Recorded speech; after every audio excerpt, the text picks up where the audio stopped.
Hello. Sunday again. Time for a beer and a chat. There isn't much head on that, I know, but it is quite well carbonated. This is the Vic Secret and Idaho 7 Kolsch. Came out 4.3%, and this is lovely. This really is. It's so very easy drinking. Very clean. No flavours.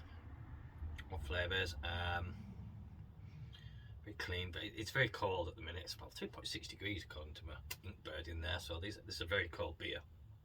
Not bad clarity really, considering it's only been kegged since Friday, since it finished.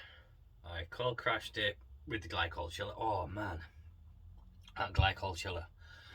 It went from 22 degrees down to 8 degrees in 2 hours.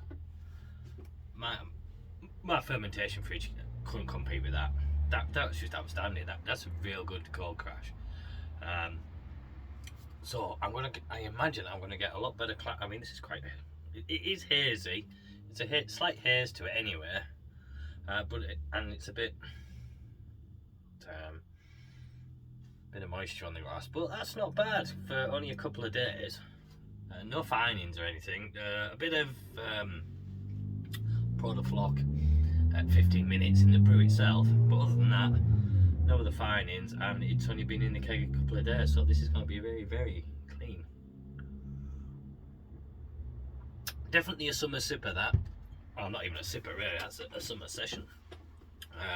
Lawnmower beer for mowing the lawn too with. Definitely. Sorry, I'm rubbing my hands because I'm a bit cold in here.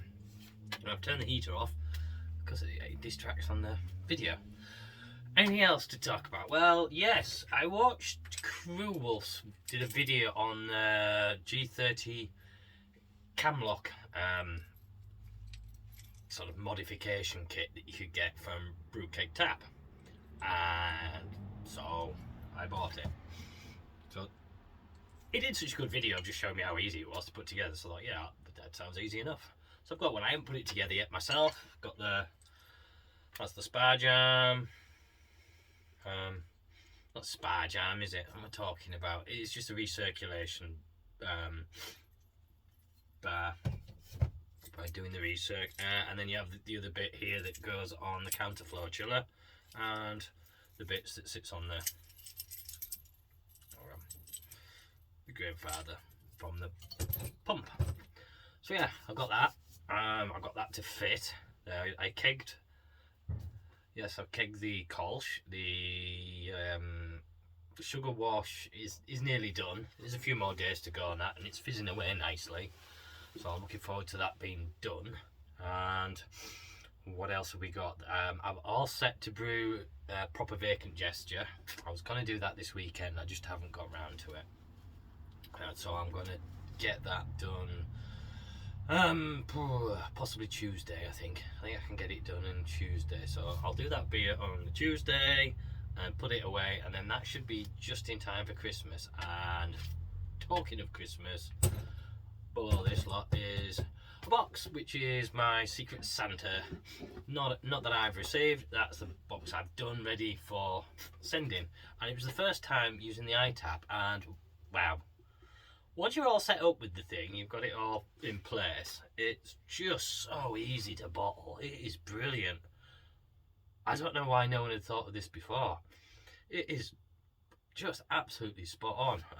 I did some pet bottles, and so I'm sorry, I'm just fluffing here with my. I'm gonna get it off. I get the damn thing off now. Anyway, I did the pet bottles. Why is that stuck? There's no reason for that to be stuck, is there? There. So that was the pet bottle adapter. I also have the crown cap. If you've seen these videos, you know I've got the crown cap adapter as well. But it is so easy to use, this iTap. Brilliant. It is absolutely brilliant and perfectly done beers. I mean, they feel a bit squishy, but I know that they're well carb beers because they're pressure, serving pressure.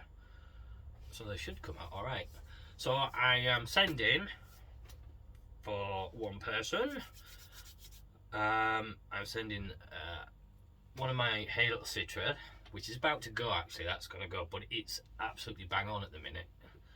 So that's the Hey Little Citra experiment where I took instead of doing the dry hop, I just took it all in for the whirlpool, and that came out really nice, I like that.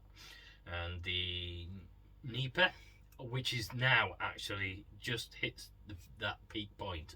So I bottled that, so that's going now. And a bottle of my Kolsch. So 3 beers off to one recipient. I was going to say one lucky recipient, but he might think they're shit, so in which case he isn't that lucky, is he?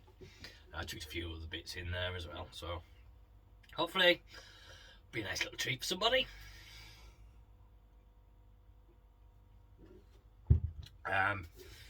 Friday evening, had an impromptu Zoom meeting with Russell from Rusty Homebrew and Peter Hodge from Watford Junction. So we had a bit of a chat, Friday evening chat, and I'd had a few, they'd had a few, so we had a few more. I had a bit of a chat, and it was nice. It was nice to get back in touch with people. I mean, the Zoom Brew Day, there was that, the live Zoom Brew Day. I got on there for a little bit in the afternoon stroke evening as well. But yeah, it was nice to have one of these Friday nights. We haven't done one for a long time. And it was just a bit, yeah, let's do one. Like I said, there was only the 3 of us. I don't think I was on that long. I think Russell and Peter were on for a bit later after I'd finished. And yeah, that was nice. It's nice. I enjoy those. I used to enjoy those before, so it'd be nice to get back into it, maybe doing some more of those. Anything else? No, I think I'm about up to date with all the beer projects and things. I really just have to say that the glycol chiller is a revelation. It is absolutely brilliant. That and being able to do a close transfer with the grandfather, I now can see what this is for. I can now see why this is a good thing to have. Why the old bucket and siphon and everything is the past. This is the future for me. I think I need to get the neoprene jacket for the fermenter because it did have a lot of condensation build up. I did have a couple of issues when I first started it that I hadn't tightened it up properly, and we had a little glycol leak on the floor, which was a bit of a problematic because I had the big cover over the fermenter, the big insulated cover. It's like a big sleeping bag, and I couldn't really tell what was going on until suddenly the floor was wet and slick with the glycol. Thankfully it wasn't much, and I was here when it turned on. Had I not been here when it had gone on to switched over onto that, then I think I would have lost a lot of glycol, maybe fucked up the bloody grandfather's glycol chiller, or at least the beer. I think the glycol chiller has a cutout if it gets too low anyway, so it would have stopped. So yeah, I got that sorted and it was fine. My new problem is the bloody tilt. Now,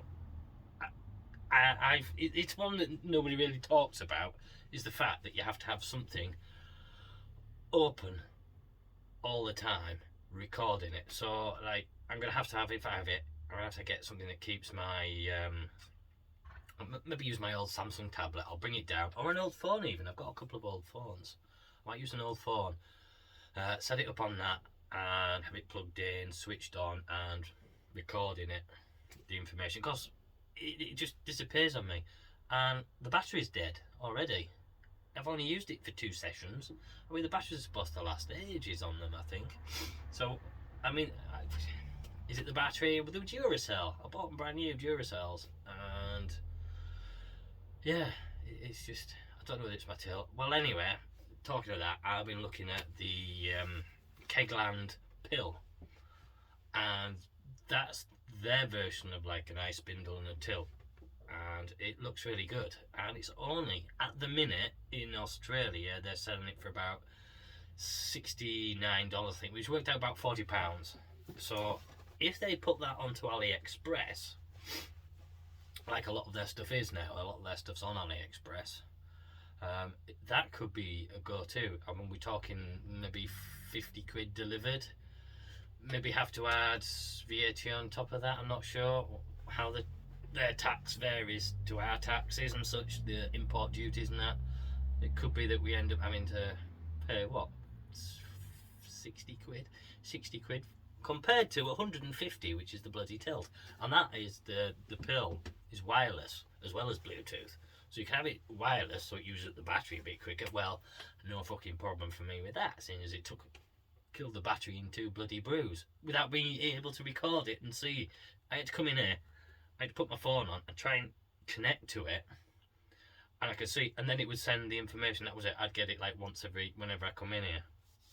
I hadn't realised it. It wasn't until I was watching Gash Slug, Homebrew Network, and he's talking about the fact that you have to have something recording it. Oh yeah, I mean, you can use like Harry does. Harry uses a Raspberry Pi, and me almost as a relay to his PC, so it's always open on that and recording. I mean, I've got a Raspberry Pi sat about somewhere. I was going to use it with the flow meter to record usage of beer. And I had thought about that. But then I also saw, back to Rusty again, there's a guy on eBay selling the Plato keg scale things, wireless scales that so you can record how much beer you've got left in, for about 70 quid each, brand new, sealed. So if anyone fancies one, go look, he's got a few left. I was tempted, very tempted, but 70 quid for some wireless scales, I just couldn't justify it to myself, really. I thought, yeah, that'd be great, but I just really can't see myself being able to need that information as much. I mean, I can pick up the keg, I just have to slightly lift it, not shake it about and mess up the beer. But yeah, anyway, so if anyone else is interested, don't listen to me about it. I mean, it's just for me that I don't think I can justify them to myself, especially after what I've been buying over the last couple of months with the iTap, the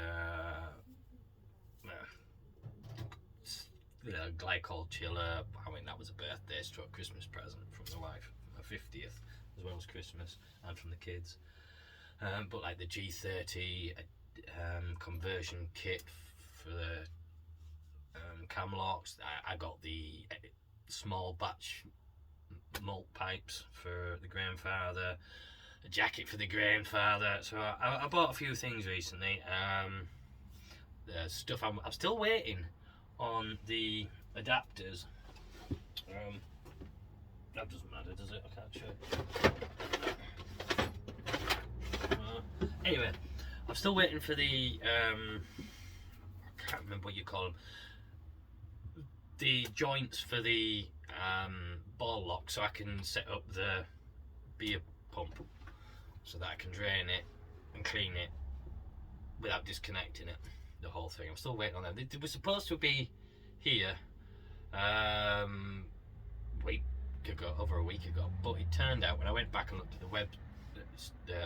the eBay seller, checked the feedback, it turned out they were from China. They pretended they were in Ireland, but they're actually from China when you check all the feedback, and everyone's like saying it takes like weeks for this stuff to come. So I'm waiting on them still. There's some tracking number for it from Yodel that says it's meant to be delivered Thursday. Gone. That hasn't happened, and it hasn't moved any further than the national hub. So we'll see what happens with that. Because I could do with that getting done, because the piping I'm using is real floppy silicon, the stuff that came with the conical fermenter actually, that I've got connected, and it's blooming useless. Yeah, just a sec. I just have to. Oh, I was going to tap something in. I had a message.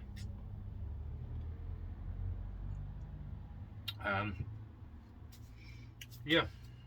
So I need to get that sorted because it means that because it's that floppy silicon, it really drags and sucks the pipe in when you try and pull beer through it. It takes it for air. You have about 30 pulls to get the beer into a pint glass, well, even a 2/3 pint glass. So I need to get that sorted. Yeah, what else have I done recently the last week? I just watched Jimbo's update. He was talking again about the 5 things that you feel, because he's the one that started it, the 5 things you feel that have made brewing, and quite a few of us have had a go saying what they think. 5 items that you think are important in your brewing have really helped you. So he's going to do an update. He was just saying about how he's loved the fact that it's blown up a bit and everyone's had a go and he's really enjoyed watching them.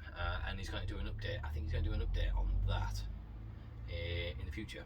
This is his Christmas. He's done his December update, so to speak, of just saying where he's going, what he's thinking about doing, videos he's looking at doing, and such.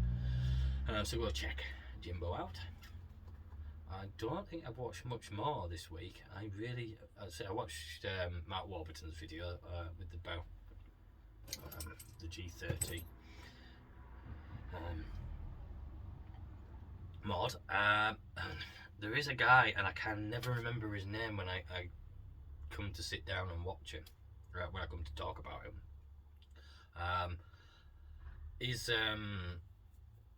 sits in his shed, a bit like me, sitting in your shed talking, but he's been doing experiments and stuff, and he drinks a bit. The last one he was talking about he got some Kveik.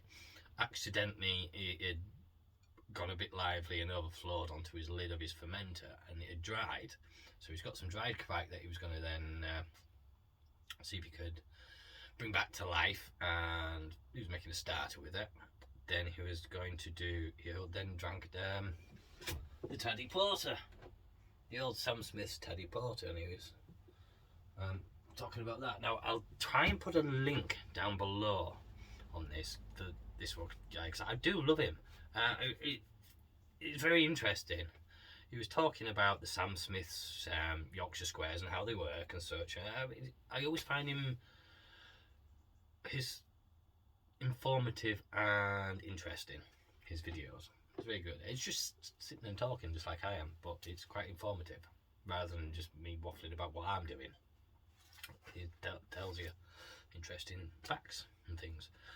Oh yes, and I watched Andrew Lynch's latest video. He's talking about his glycol chiller and how impressed he is with it and how he's enjoying it. And I have to say, yes, it is such a step forward. As I said, going from 22 degrees down to 8 degrees in just 2 hours. I mean, half an hour later, it was on 4 degrees, which I believe is as far as it goes. I didn't try and get it any further. I set it for 4 and I left it at 4. Could it go any lower? I don't know. I don't want to push it too hard. Not first go anyway. But I think that's just brilliant. That really is a cold crash. Because normally it takes me in my old fridge. It used to take overnight to get from 20 down to 2. And it would take, well, I say overnight, it would take nearly 24 hours to do that. So that really just crashes it and drops it right out. So it's a big change. And the fact it's plugged into your fermenter straight from the glycol chiller. So you don't have the glycol chiller plugged into the electrics. It runs them. It runs them itself. And obviously you can set the temperature profile and how you want it to go. It's like I had it going for 6 days, 20 degrees, then ramped up to 22 for 2 days, and then cold crashed for 2 days. Just does its thing. You can just walk away and leave it. Had the tilt worked as well, it'd have been spot on. I'd have known everything. Without actually going in there, which is what you want, isn't it? You don't want to be poking about in there, disturbing it, letting the CO2 out and getting oxygen into your beer. Especially not when you're doing something as clean as a Kolsch, as this. Oh, I forgot to mention, I got a bottle here from my good friend Mike Ockroy, who lives around the corner. I just had a message yesterday, beer on your doorstep, as he does. So he just drops a beer off and goes. I mean, I did say I wish you'd not, because then I could have plied you with my beers, but it was only 11 o'clock in the morning and he had a busy day. So I didn't blame him too much for just walking. So this is his chocolate orange. Is it chocolate orange stout or no? It's a chocolate orange ale, I think it is. It's the one he posted on BrewTube the other night. He was drinking, and the photo looked good, and it feels really tight and that. Yeah, it's meant to be a nice beer. I'm looking forward to that. I might. Do you know what? Shall I finish this now? Move on to that.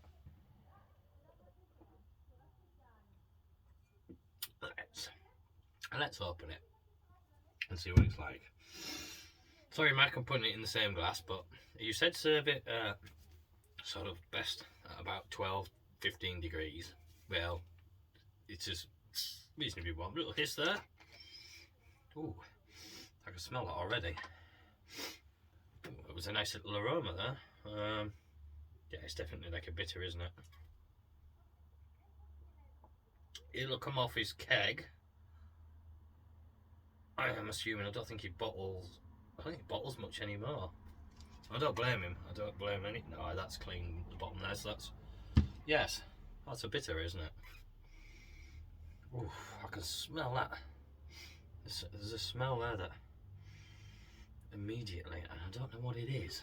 Almost like mint. I mean, I know it's not because it's chocolate orange. It's not orange and it's not chocolate. It's a familiar one of those. One of the things about talking about beers that people give you and trying to explain what you think they are is when you can smell something and you know the smell, but you can't remember where the bloody hell it's from. This is why you have to really go back and taste things all the time and try and memorise the taste and the smells and the aromas of things. No, it's kind of a little faded again now, but it smells nice. It smells very nice, but it was almost like mint. I mean, it shouldn't be. Anyway, let's go for a taste.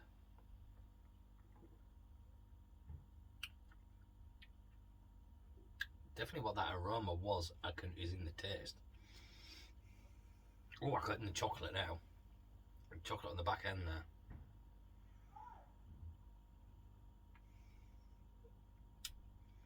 Yeah. That orange. I think it's like the wheat beer orange. You know that almost like bitter orange that you get. Oh, that's what it reminds me of. The wife has Terry's. She loves the Terry's chocolate oranges. I always have to get them for Christmas and birthdays.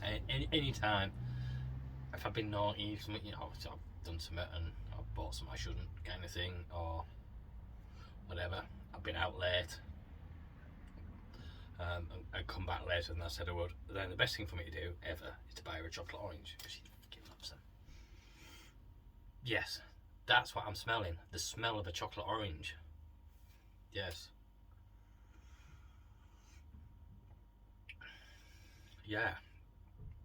That is really, really nice. There's a little bit of grain. There's body, nice body to it. It's got a real nice mouthfeel.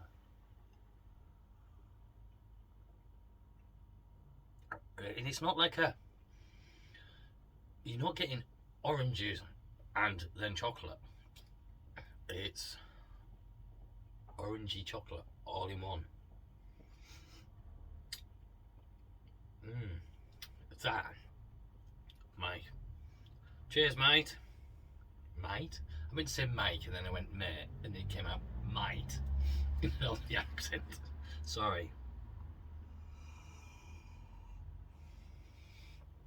That's a good beer. Nice bit of carbonation there as well. Good lacing. A nice smooth, and I want to drink it. I want to drink it more. I don't know what the ABV is on this, but knowing Mike, it's probably about 23%. No, I'm joking. He does like his strong beer. He does like a strong beer, does Mike.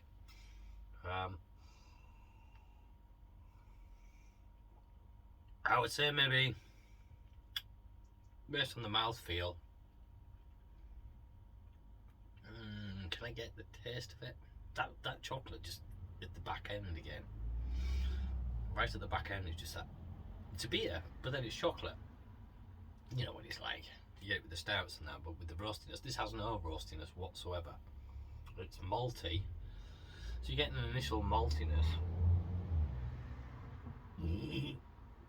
Excuse me, that was, yep, that's the Graham seal of approval. Yeah, the maltiness in this is really nice, and it's a smooth mouthfeel. It's quite slick, quite big mouthfeel. I would say maybe 5.5%, 5% ish, maybe more. Feeling it. Good carbonation. I mean, this is Coca-Cola glass. This is one of those ones that you know helps. I can never remember the term for it now. But this is a very nice beer. Thank you, Mike.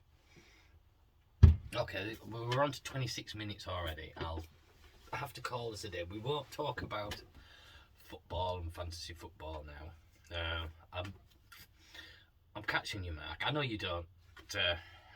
You haven't touched your fantasy football in this one, but I'm still going to catch you. I'm still going to overtake you, hopefully. I'm quite close, actually. I haven't looked. And yeah, it's good carbonation. And a very nice beer. So it's Sunday, and I'm going to say half an hour. It's probably enough of listening to me, isn't it? So I'm going to go and prepare my Sunday dinner. I say Sunday, doing toads in the hall for a change. This is a bit easier than doing a roast dinner, but you still get your pudding with it. Yay! So, if you got this far, thanks for watching. I'll catch you in the next one. Cheers.